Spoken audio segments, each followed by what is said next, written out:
We're looking at Boomer. This is Boomer. He's got the biggest mouth of them all. He's the whale shark. Say hello to that round mound of pound and his power slam. Very deadly. Oh.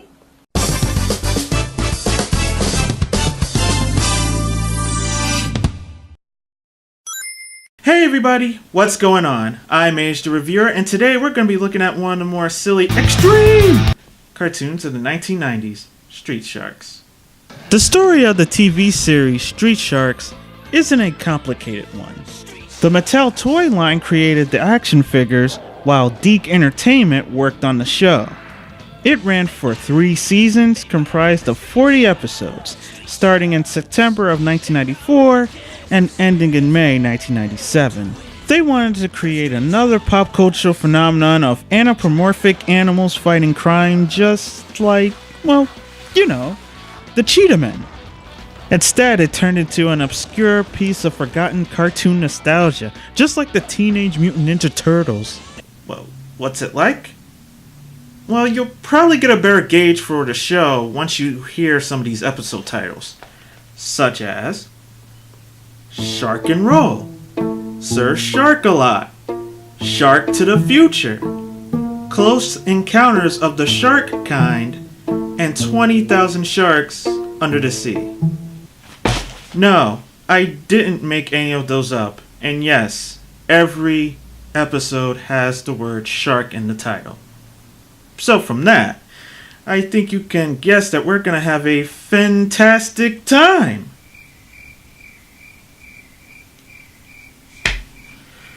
Damn cricket neighbors. The first season is a 3-part pilot, so let's start with the episode titled Shark Bait.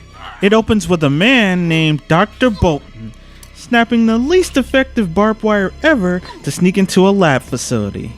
He dares to say no to me, his mentor, his idol? A pitiful, stupid loser. Doesn't he know I always get what I want? One way or the other. Zat! Oh, this isn't the Bloodwaters of Dr. Z, is it?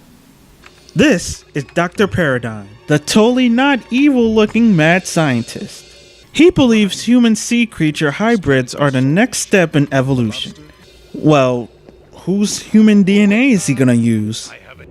A relentless conqueror. A ruthless leader. Genghis Khan. A ruthless leader. And a callous, cold-blooded loner. A lawless pirate. Captain Blood. I mean, sure, why not? I mean, people always love Genghis Khan and Captain Thomas Blood. Finally, Dr. Pitiful Idiot Loser breaks in to confront Dr. Paradigm. Damn it! I wanted goldfish! At least I'm putting your research to good use. No, you're not. I'm pulling the plug. The probability of that is 0. Stop, Paradigm. You can't mess with nature. I won't allow it. And you can't piss on hospitality! This is perfection. I've been going about it all wrong.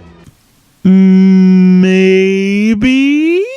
Unfortunately for Dr. Michael Bolton, he finds out that the evil scientist was evil and is injected with gene slam DNA. Time to go. Not just yet, friend. What about us? What do you mean, us? Their names are Slopster and Slash. They're pretty much going to be the scratch and grounder for this show. Well, without Scratch's annoying laugh. Now, we're introduced to the setting of the show, called Fission City, and their state university, where we meet Dr. Lena Mack and Benz. Why is he called Benz? Well, because extreme! That's why. Dr. Paradigm, Dr. Bolton never showed up for his morning lecture. Really? But he's never late. Never. Really? I think we should call his sons. His sons? That's a good idea, Lena. Ask them how they feel about experimentation. Not that kind of experimentation. Forget I asked. Tell them their father wants them to meet him at the old nuclear power plant in 15 minutes. He does? Then you spoke with him? Just make the call, Lena. I have to go. That's Dr. Bolton's watch. Really? Here we meet the extreme Bolton brothers, John, Bobby, Coop, and Clint. Whether it's Rube Goldberg machines, rollerblading, playing football, or sleeping, these guys can do it all. Whoa! Gotta fly. Whoa!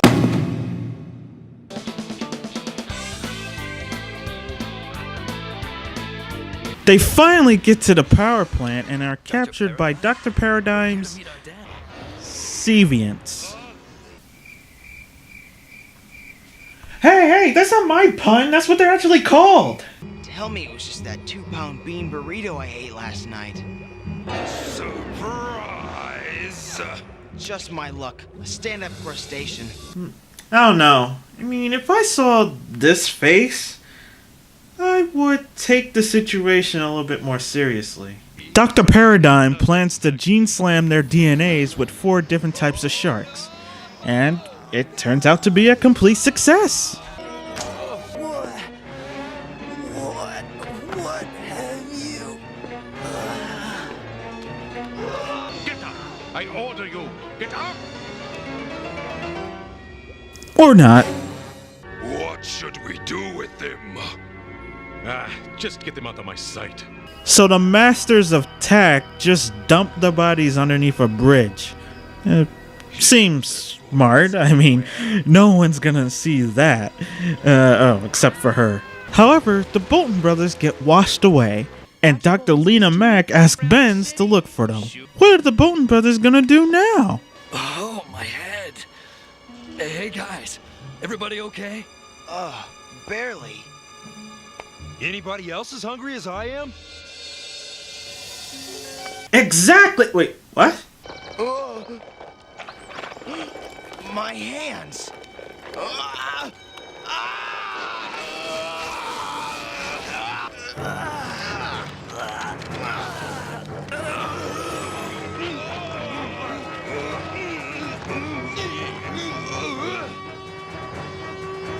That lousy gene slamming Paradigm's gonna pay for this. Oh yeah! He did do this! But whatevs, where are the burgers? I'm starved! I don't know about you, but I'm still hungry.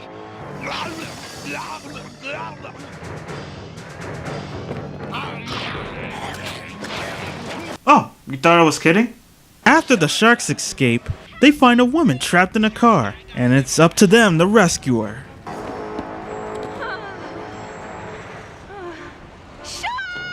Thanks, you mutant abominations! They finally run, or swim, into Ben's, but the lady they saved earlier immediately heel turns on them, so now they must elude the police.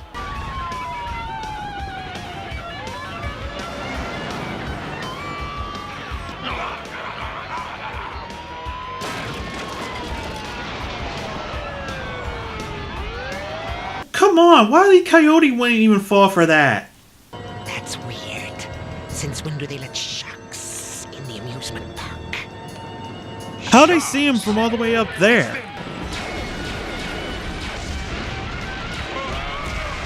You slobster! I want them alive! Hey. You're the one that put the lasers on the ship. Believe me, I know about intimidation. The face of intimidation!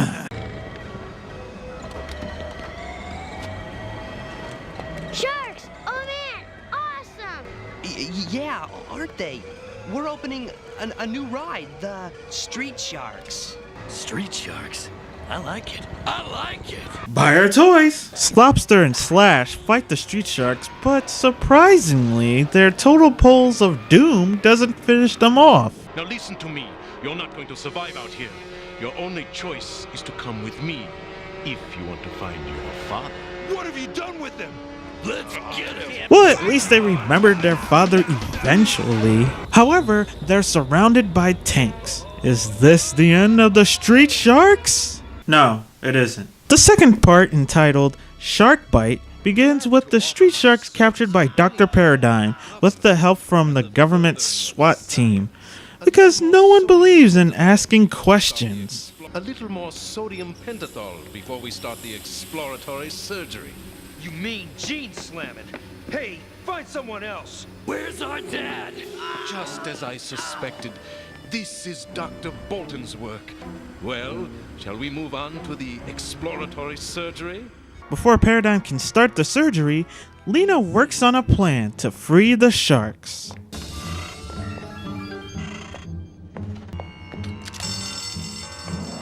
Hurry, please! The shark is broken loose.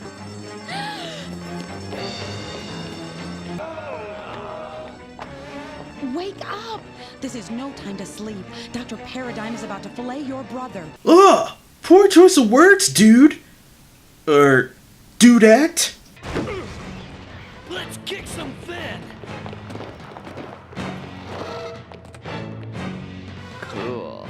Priorities, my dude. Huh? Shark attack! Put me down! No problem. Exploratory surgery, huh? However, before they can replicate a scene from Saw, the guards come in and they try to escape. Again.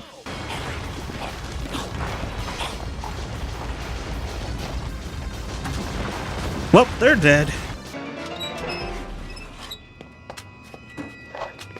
Cool. Yo, sharks, welcome to the Binsman's humble abode. These are the shark creatures before their famous geneticist father played Frankenstein with their DNA and turned them into street sharks. Man, we don't have time for investigating. That would be like work. Maybe I'll go get something. Pizza okay? Pizza? Oh, come on. Oh, shots fired at the turtles! I can't wait to hear the turtles' diss track on the sharks.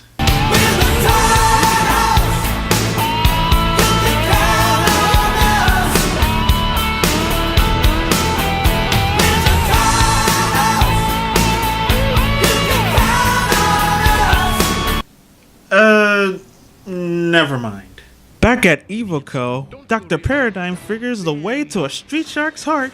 It must be through its bends, and sets up an ambush. It of course goes rather poorly until Paradigm captures Benz.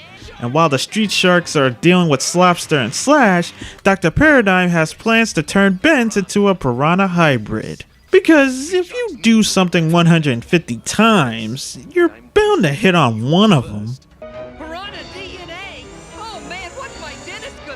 Can someone take this seriously for a second? No, I suppose not.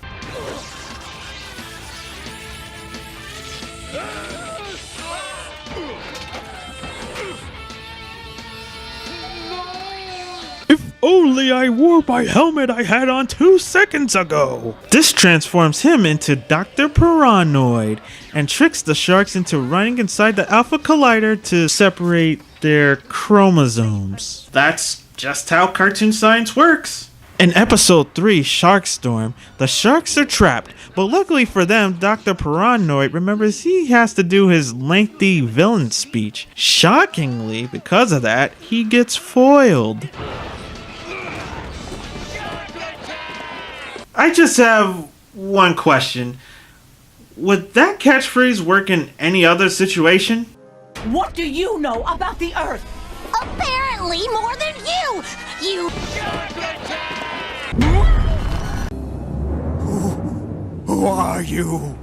I'm your worst.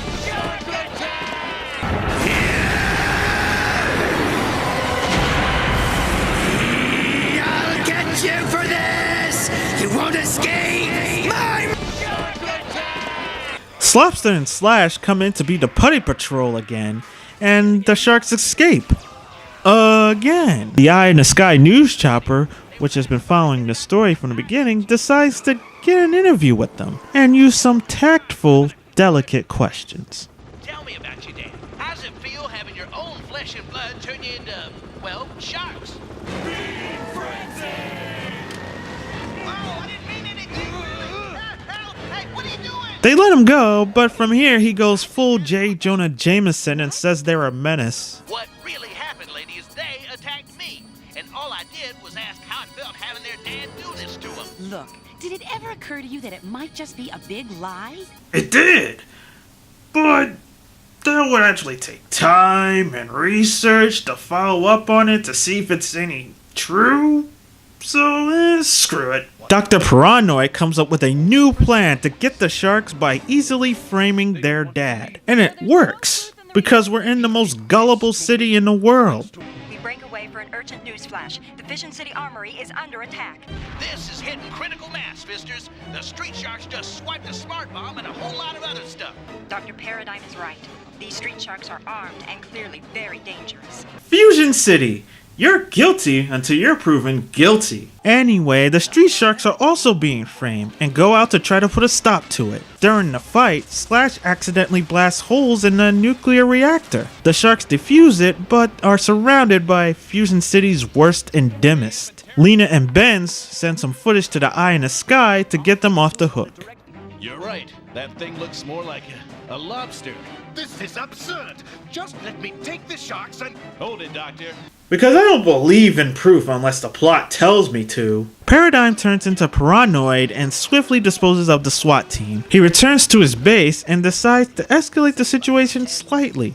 Only by launching a warhead filled with gene-slammed DNA into the city.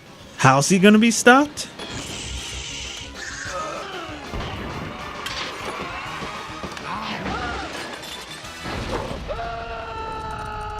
A+. I hope this works.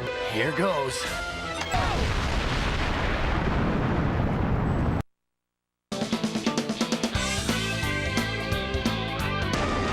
5, 4. Incoming! That DNA bomb will be totally neutralized. And Paranoid is totally out of business. You know, this saving the world business really works up an appetite. So the city is saved. For now.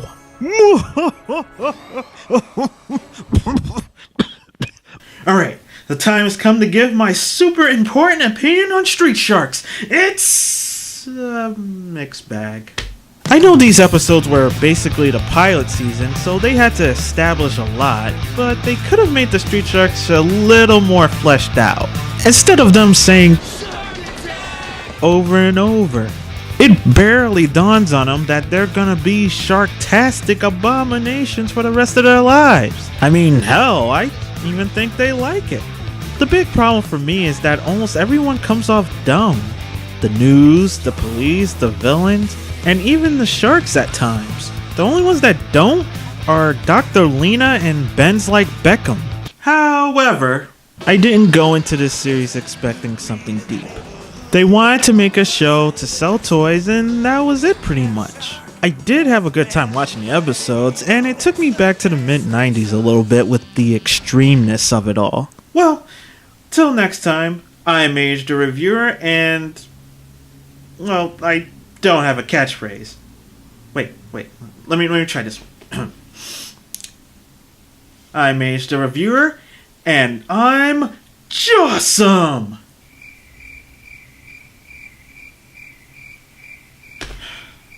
I need to find better neighbors.